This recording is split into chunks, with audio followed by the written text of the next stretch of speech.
आप सभी का स्वागत है इस नए क्लास में। आज हम लोग क्रैश कोर्स का ये लगभग छठा दिन होगा और आज हम लोग फिजिक्स में विद्युत धारा का सभी महत्वपूर्ण ऑब्जेक्टिव प्रश्नोत्तर देख लेंगे। बता दें कि इस चैप्टर से जो भी प्रश्न पूछे जाएंगे वो इसी से पूछे जाएंगे। 2 साल का एक्सपीरियंस से मैं बता रहा हूँ, एक भी प्रश्न इससे बाहर नहीं पूछेगा, बिल्कुल रूप से इसी से पूछा जाएगा और हर एक प्रश्न को हम लोग समझते हुए चलेंगे। उम्मीद है आप बारीक से और सभी इस प्रश्न को हल करके बताएंगे, जिसे आप देखेंगे और समझने का पूरे प्रयास करेंगे। आइए हम लोग आगे बढ़ते हैं, इस सवाल का जवाब देते हैं। सवाल आपसे पूछा जा रहा है कि 10 ओम और 20 ओम के दो प्रतिरोध को श्रेणी क्रम में जोड़ा जाता है तो समतुल्य प्रतिरोध क्या होगा। जब श्रेणी क्रम की बात हो जाएगा तो दोनों को हम ऐड कर देंगे, 20 10 30 ओम हो जाएगा। Right answer option number C हो जाएगा। जब श्रेणी क्रम की बात होगा तो हम ओम को जोड़ देंगे और वो समतुल्य प्रतिरोध हमें बता देगा। तो इस तरह से आप बना सकते हैं हर एक प्रश्न को। तो यहाँ पे हो गया सी। इस तरह का अगर प्रश्न आपसे पूछा जाएगा अब आपसे नहीं छूटेगा। 2 नंबर सवाल आपसे पूछा गया जिसका आंसर भी आपके सामने में रखा हुआ है, बट ये बनेगा कैसे इस चीज को हम अभी आपको समझाने वाले हैं। किसी बल्ब से 200 वोल्ट पर 2 एम्पियर की धारा प्रवाहित होती है तो फिलामेंट का प्रतिरोध क्या होगा। प्रतिरोध बराबर यहाँ पे हम लोग आर बराबर क्या होता है आप लोग को पता होना चाहिए, V बट्टा आई होता है। आई मतलब होता है विद्युत धारा, आई का मतलब विद्युत धारा होता है, वी का मतलब वोल्ट होता है। तो यहाँ पे 220 है, धारा आपका 2 एम्पियर है, काटेंगे तो 110 आपका आंसर निकल के आ जाएगा, डी ऑप्शन हो जाएगा। इस तरह से आपको फॉर्मूला अगर पता रहता है तो पहले भी आप बना सकते थे और हर एक प्रश्न का जवाब आप कमेंट बॉक्स में भी लिख सकते हैं। 3 नंबर सवाल आपसे पूछा गया है, बैटरी से किस प्रकार से धारा प्राप्त होती है। बैटरी से एसी या डीसी यानी अल्टरनेटिव करंट प्राप्त होता है या डायरेक्ट करंट। याद रखिएगा 3 का हो जाएगा, डीसी हो जाएगा, ये इससे डायरेक्ट करंट हमें प्राप्त होता है। तो बी ऑप्शन जो है आपका बिल्कुल रूप से सही होगा, बी। 4 नंबर सवाल है, एमीटर को विद्युत परिपथ में कैसे जोड़ा जाता है। एमीटर या आमीटर को विद्युत परिपथ में कैसे जोड़ा जाता है। याद रखिएगा इसे श्रेणी क्रम में जोड़ा जाता है। राइट आंसर ऑप्शन नंबर 4 का ए हो जाएगा, बिल्कुल रूप से सही है। अगला सवाल आपसे पूछा जा रहा है, वोल्ट मीटर को विद्युत परिपथ में कैसा जोड़ा जाता है। देखिए यहाँ पे 5 नंबर सवाल है। अब पूछा गया कि वोल्ट मीटर को विद्युत परिपथ में कैसा जोड़ा जाता है। विद्युत परिपथ में वोल्ट मीटर को समांतर क्रम में जोड़ा जाता है। याद रखिएगा ऑप्शन नंबर बी। ये 2 प्रश्न, ए मीटर को श्रेणी क्रम और वोल्ट मीटर को समांतर क्रम में जोड़ा जाता है, ये 2 में से एक प्रश्न जरूर पूछा जाएगा आपके परीक्षा में।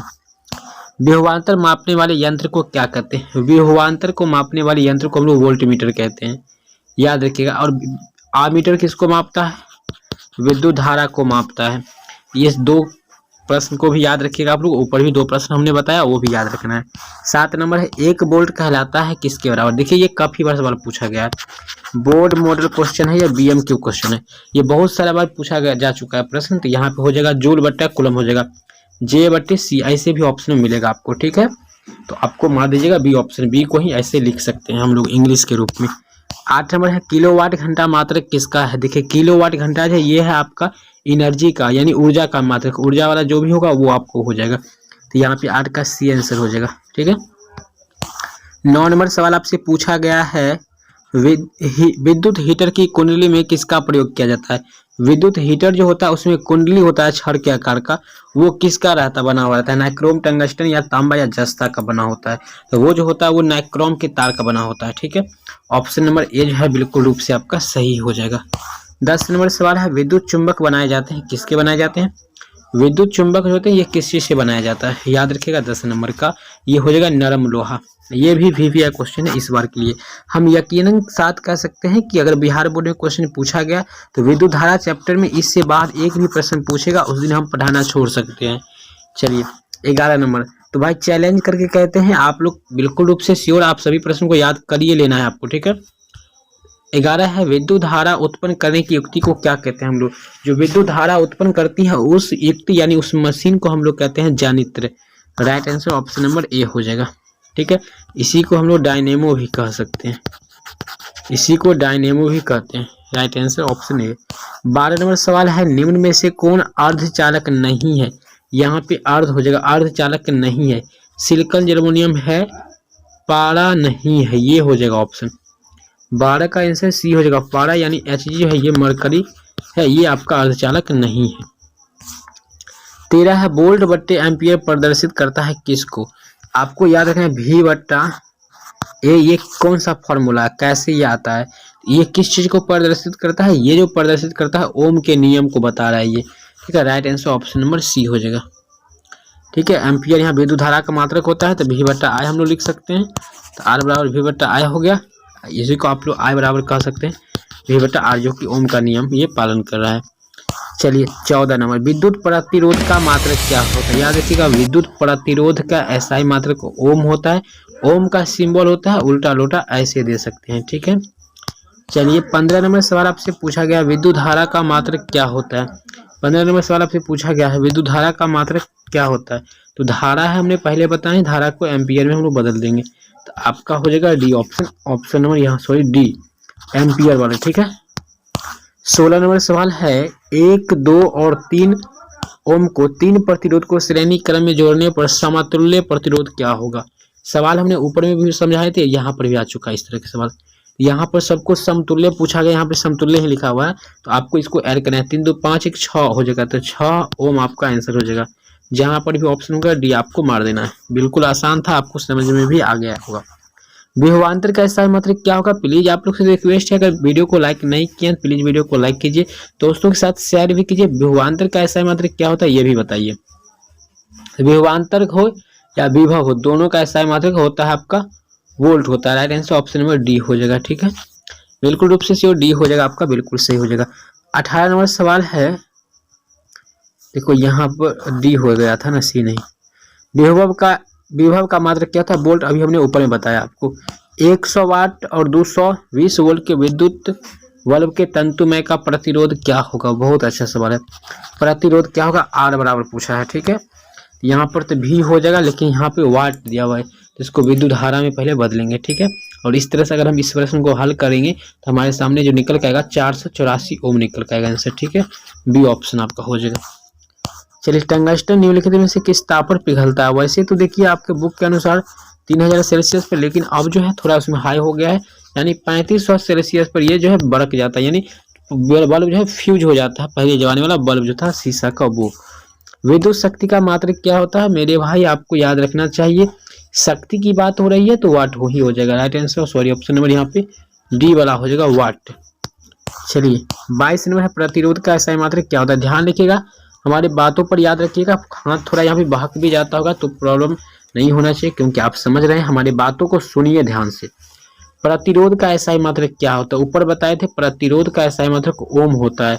राइट आंसर डी, ओम का सिंबल ऐसे होता है। ठीक है, ये जो देख रहे हैं ये होता है। 23 है, 12 वोल्ट विभवांतर के दो बिंदुओं के बीच 2 कूलम आवेश को ले जाने में किया गया कार्य होगा। यहाँ पे कार्य निकालना है, तो कार्य यहाँ पे आपका 24 जूल निकल के आएगा। ठीक है, और देखिए ये सवाल थोड़ा लेंथी है, बनाने में थोड़ा टाइम लगेगा, इसलिए यहाँ पे हमने दिए। ठीक है, मतलब नहीं अधिक कर पाए हैं, इसलिए आपको याद रख लेना है। ठीक, या फिर ऐसे भी कर सकते हो कि अभी जाने कितना कार्य है, डब्ल्यू बराबर एक एफ एस होता है, तो ये दोनों बार दोनों 24 ही हो गया है। ठीक है, गुना हो चुका है। सेल के विद्युत वाहक बल का मात्रक क्या होता है। सेल के विद्युत वाहक बल का मात्रक क्या होता है, 24 का आंसर हो जाएगा ऑप्शन नंबर आपका बी, वोल्ट हो जाएगा। ठीक है, 25 नंबर सवाल है, 1 मीटर के स्केल पर 0.0 से लेकर 2 एम्पीयर के बीच 20 विभाग है, इसका अल्पतमांक क्या होगा। अल्पतमांक क्या होगा, देखिए यहाँ पर हो जाएगा 0.1 एम्पीयर हो जाएगा। ठीक है, ये थोड़ा बनाना पड़ेगा, बट यहाँ पे आपको समझ लेना है 0.1 एम्पीयर हो जाएगा।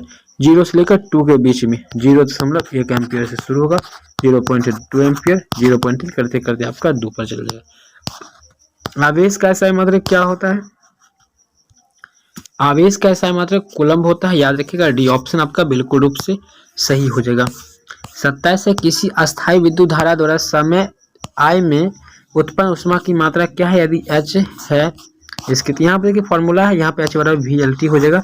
चलिए 28 में, जिन पदार्थों में विद्युत धारा मुक्त रूप से प्रवाहित हो सकती है उन्हें हम लोग क्या कहते हैं। ये सवाल भी एक क्वेश्चन है, तो इसको हम लोग क्यों नहीं पढ़ेंगे, पीछे हम लोग दिमाग नहीं लगाएंगे। कुछ क्वेश्चन जो था 27 में हमने छोड़ दिया, अभी विशेष रूप से उस पर नहीं बताया हमने।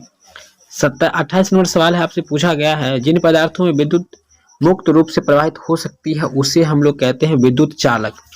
ठीक है, या सुचालक। जिन पदार्थों से विद्युत प्रवाह आसानी से नहीं होता उसे हम लोग कहते हैं विद्युत रोधी कहते हैं, अर्थात कुचालक कहते हैं। ठीक है, विद्युत चालक और विद्युत रोधी में अंतर पूछा भी जा सकता है। आप लोग के लिए आपका भाई का एक थोड़ा सा लाइन है, एक छोटा सा लाइन है कि सब्र रख ये मुसीबत के दिन भी गुजर जाएंगे, जो आज मुझे देख कर हंसते हैं कल मुझे देखते ही रह जाएंगे। वह क्या बात है। तो आगे बढ़ते हैं, चलते हैं 30 नंबर सवाल की ओर। विद्युत प्रवाह की दिशा मानी जाती है, कैसा मानी जाती है। तो विद्युत प्रवाह की जो दिशा होती है वो हमेशा याद रखिएगा धन से यानी प्लस से माइनस की ओर होता है। ठीक, उम्मीद करते हैं समझ में आ रहा होगा। विशेष में क्लास को नहीं आगे बढ़ाएंगे, यहाँ पे बहुत सारा प्रश्न है, आप यहाँ पे जाके देख सकते हैं। इस सब को करने के लिए आपको कुछ भी नहीं करना है, गूगल पे जाना है। गूगल पे जाकर के आपको इस चैनल का नाम सर्च करना है, माधव NCERT क्लासेस, और यहाँ वाले ऑप्शन पे आ जाना है और आपको सारा क्लास को आपको देख लेना है, देखते हुए चल जाना। बहुत सारा वीडियो यहाँ पे है अवेलेबल है, जहाँ पे देख सकते हैं आप। और यहाँ पे क्वेश्चन भी बहुत ज़्यादा है, जैसे कि ये क्वेश्चन देखिए बहुत ज़्यादा इंपॉर्टेंट क्वेश्चन था। ये क्वेश्चन बहुत है, इलेक्ट्रॉन पर आवेश कितना होता है। तो यहाँ पे हो जाएगा आपका 19 कूलम वाला हो जाएगा। ठीक है, तो यहाँ पर ये हो जाएगा, लेकिन यहाँ पे माइनस नहीं लगा हुआ है, इनमें से कोई भी मारना नहीं है, वो भी मारना पड़ जाएगा। चलिए, तो उम्मीद करते हैं सारी चीज़ आपको समझ में आ गया होगा। मिलते हैं किसी नेक्स्ट क्लास में, तब तक के लिए जय हिंद, बाय बाय।